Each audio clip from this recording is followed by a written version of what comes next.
Le féminisme est un mouvement collectif de pensée et d'action de femmes, mais aussi d'hommes, qui vise à l'obtention pour les femmes des mêmes droits économiques, sociaux, politiques et culturels que les hommes. Ce qui est, semble-t-il, pratiquement devenu le cas pour l'essentiel dans la seconde moitié du XXe siècle, dans le cadre des démocraties libérales occidentales. N'est-il pas alors paradoxal que la revendication féministe s'y maintienne et même y devienne de plus en plus virulente en ce début de XXIe siècle, en une extension du domaine de la lutte, de plus en plus globale et radicale, aussi bien dans la vie privée que dans la vie publique, la guerre des sexes-genres prenant de plus en plus la figure d'une véritable guerre de sécession. La séparation des sexes-genres serait-elle donc le destin inexorable de l'humanité, ou bien la recherche d'une égalité conjointement partagée par les hommes et les femmes ne peut-elle pas encore leur permettre d'espérer et de réaliser une vie commune enfin pacifiée, car plus émancipée et plus juste, sauf à consentir à la sombre sentence prémonitoire d'Alfred de Vigny, je cite, « La femme aura Gomorrhe et l'homme aura Sodome, et, se jetant de loin un regard irrité, les deux sexes mourront chacun de son côté. » Fin de citation. Est-ce vraiment cela que nous voulons toutes et tous? Commençons par le féminisme universaliste canal historique. Si le féminisme se présente comme une revendication et une lutte pour l'égalité des droits des femmes à ceux des hommes, c'est contre l'inégalité vécue comme étant un mal qui leur est infligé par les hommes. Sur le plan collectif et institutionnel, l'exploitation économique de leur travail, l'oppression sociale que leur assigne un statut subordonné, la servitude politique à l'égard du pouvoir des hommes et la sujétion intellectuelle et morale à l'égard des hommes qui seraient seuls sujets, mais aussi sur le plan individuel, interpersonnel, des mœurs et de la vie domestique, où les femmes sont soumises à la domination masculine, notamment de type hétérosexuel.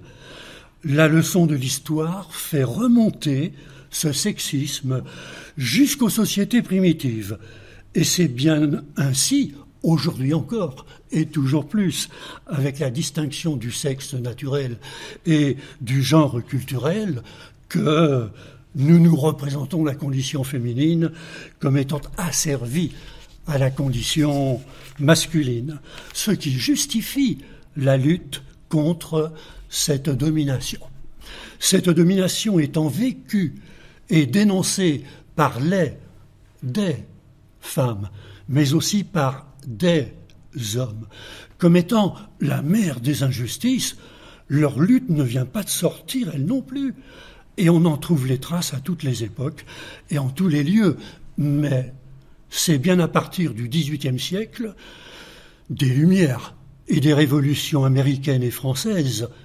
pensons à Olympe de Gouges, puis Louise Michel, mais aussi à Condorcet, puis Stuart Mill, que cette lutte se structure progressivement en une prise de conscience et une volonté de combat collective, dont nous pouvons distinguer trois grandes vagues.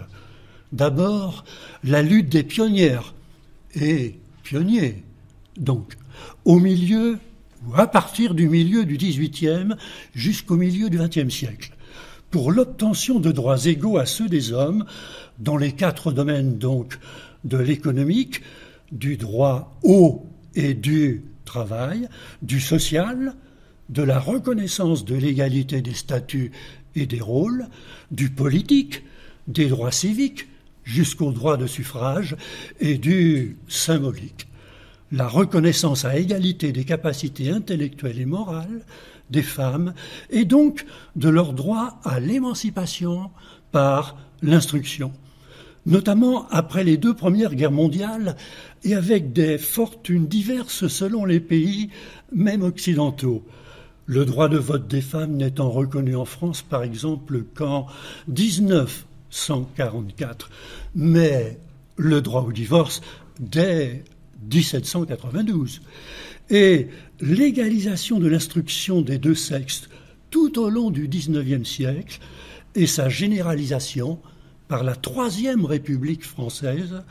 dès les années 1880 avec Jules Ferry, puis la deuxième vague à partir des années 1960-70, dont le moment symbolique de mai 68, avec l'organisation collective, comme le MLF en France, 1970, et la généralisation revendicative dans toutes les démocraties occidentales, couronnées par de grands acquis, ou plutôt conquis juridiques, au plan institutionnel, notamment en France, légalisation de la contraception, 1967, partage égal de la responsabilité parentale, 1969, droit à l'IVG, 1974, aujourd'hui constitutionnalisé, mais aussi au plan des mœurs, de l'entrée massive des femmes sur le marché du travail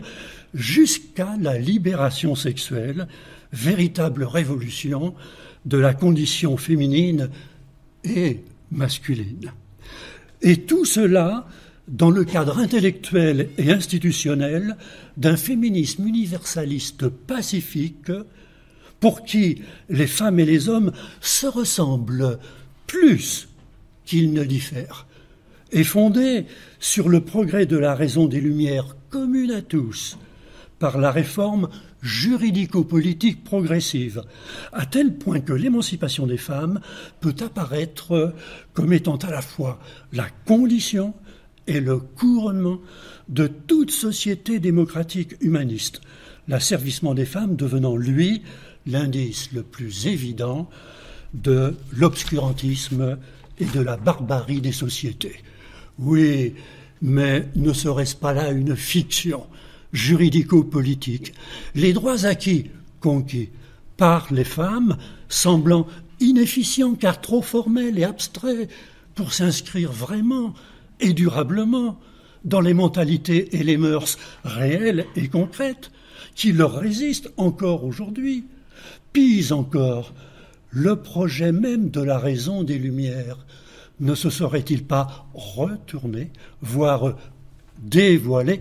comme un devenir-monde obscurcissant et aliénant, ne faisant que renforcer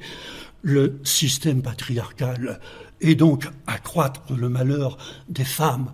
Ne faudrait-il pas alors tenter une autre voie, selon un féminisme transformé et même radicalisé? Venons-en donc en un deuxième temps au néo-féminisme différentialiste, des années 1990 jusqu'à maintenant, radicalisé et symbolisé par le mouvement MeToo depuis 2017, pour prendre une plus juste mesure de la persistance, voire de la croissance des inégalités de sexe-genre, et donc des servitudes et violences infligées aux femmes par la domination masculine, malgré l'inflation de l'arsenal judiciaire, eh bien, ne faut-il pas en mettre en évidence la cause la plus profonde et radicale, le système patriarcal lui-même, dont la structure coercitive la plus profonde et la plus radicale serait invisibilisée et même inconscientisée par les institutions collectives, dont le mariage et jusqu'à l'État lui-même, tout comme dans les intentions et actions individuelles, dont les sentiments et comportements amoureux, notamment.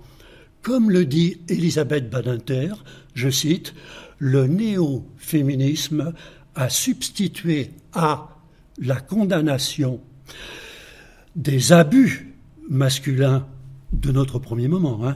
la dénonciation inconditionnel et indifférencié du sexe masculin. Fin de citation. Et non pas pour ce que les hommes pensent, disent et font, mais pour ce que l'homme est dans son essence même, violent et donc potentiellement violeur. L'hétérosexualité devenant la seule orientation sexuelle désormais incriminée au profit de toutes les autres.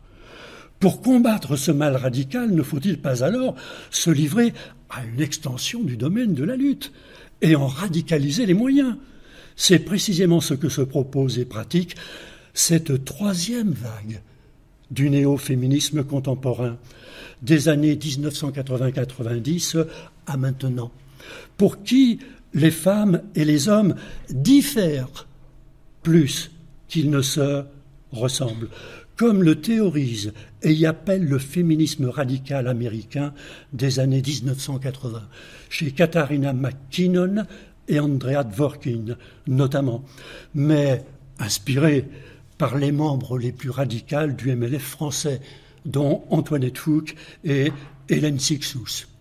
Différentialisme certes compliqué, mais aussi radicalisé par Judith Butler dans Troubles dans le genre, 1990, jusqu'à son point d'acmé de la libération de la parole des femmes et de l'inculpation internautique tous azimuts des hommes par MeToo 2017, et porté par ces voix françaises actuelles les plus radicales et médiatisées, dont Mona Chollet, Caroline de Haas, Alice Coffin.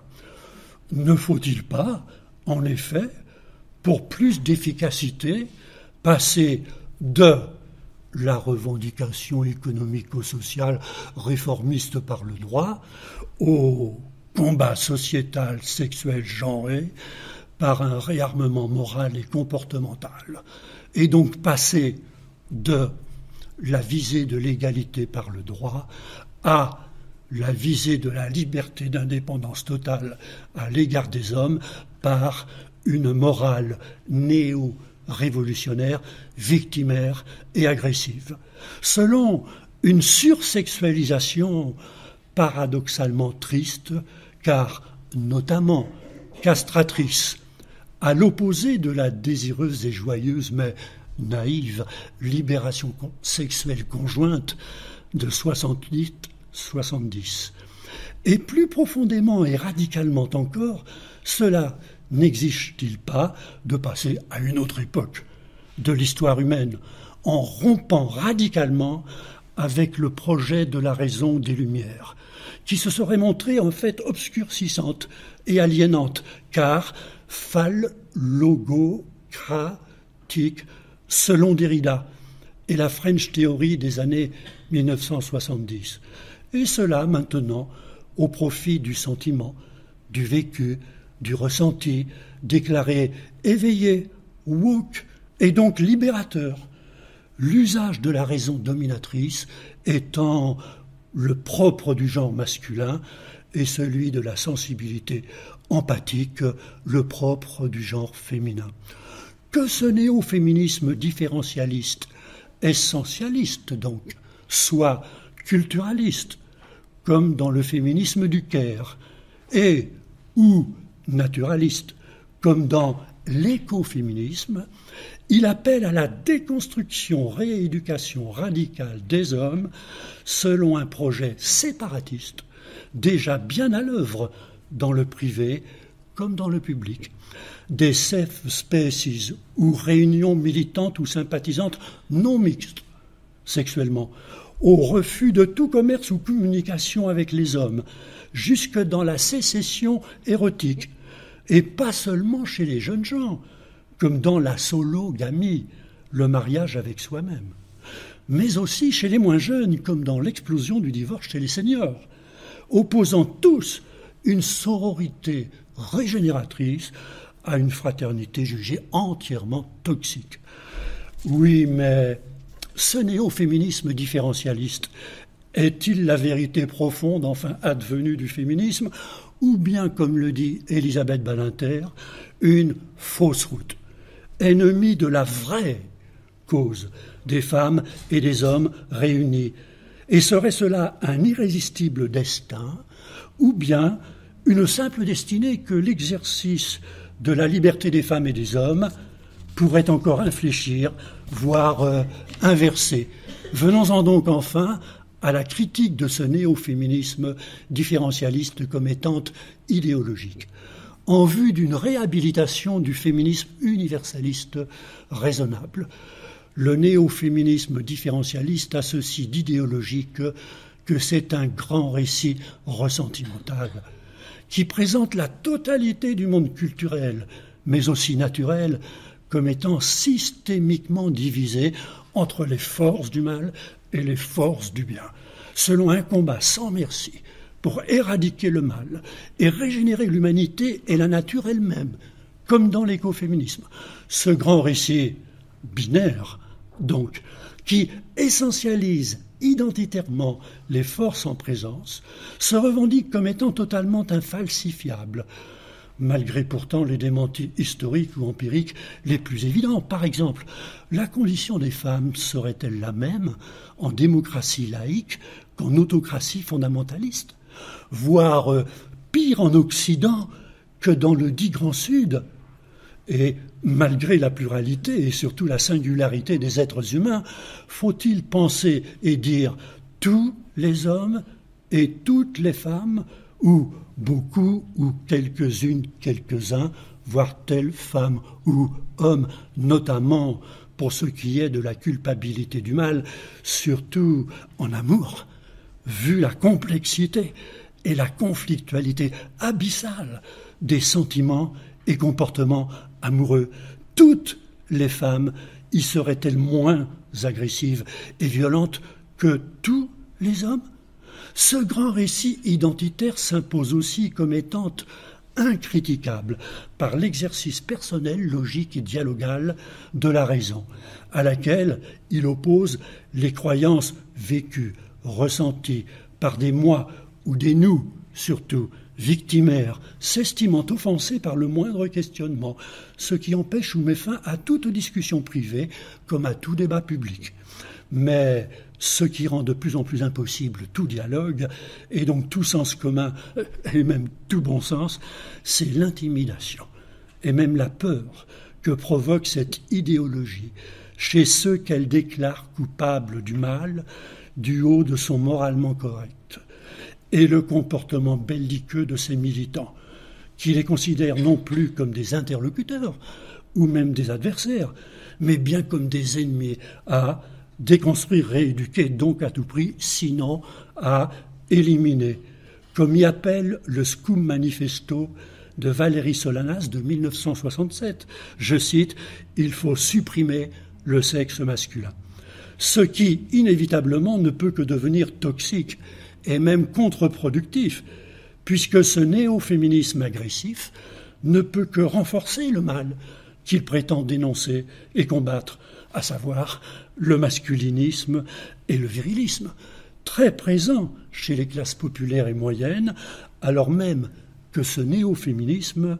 prétend les représenter quand il se fait politique, en s'inscrivant dans l'intersectionnalité des discriminations, et donc dans la convergence des luttes. Mais les femmes seraient-elles une minorité? Et comme les autres, ce qui conduit à un féminisme à géométrie variable, qui peut par exemple subordonner le combat féministe au combat anti-impérialiste, voire au combat fondamentaliste, comme il se voit certains 8 mars de la journée des femmes, jusqu'à faire de l'homme blanc, occidental, hétérosexuel, l'ennemi privé et public numéro 1. Concluons. Si donc le néo-féminisme différentialiste actuel n'est pas l'accomplissement désirable, ni même efficace du féminisme, mais son dévoiement dommageable, il devient à la fois possible et surtout urgent de réhabiliter le féminisme universaliste en reconnaissant et augmentant les conquêtes historiques indéniables par les combats juridico-politiques pacifiques pour des institutions collectives plus justes et dans le respect des principes du droit, ce qui nécessite aussi le combat intellectuel et moral œuvrant à instruire le jugement et à éduquer la volonté de tous en ce sens, notamment par une école républicaine émancipatrice, déjà si bénéfique aux jeunes filles, fort heureusement, et reconnaissons-le quand même,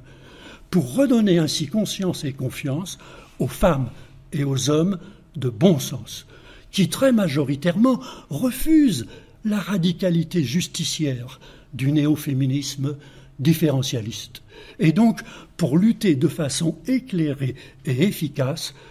contre le masculinisme et le virilisme vraiment toxiques, et donc contre les violences faites aux femmes, mais aussi aux hommes de bonne compagnie, qui aspirent et œuvrent déjà ensemble à une vie bonne partagée entre les deux sexes-genres, selon la tradition républicaine française, de leur mixité privée et publique, seule route pour échapper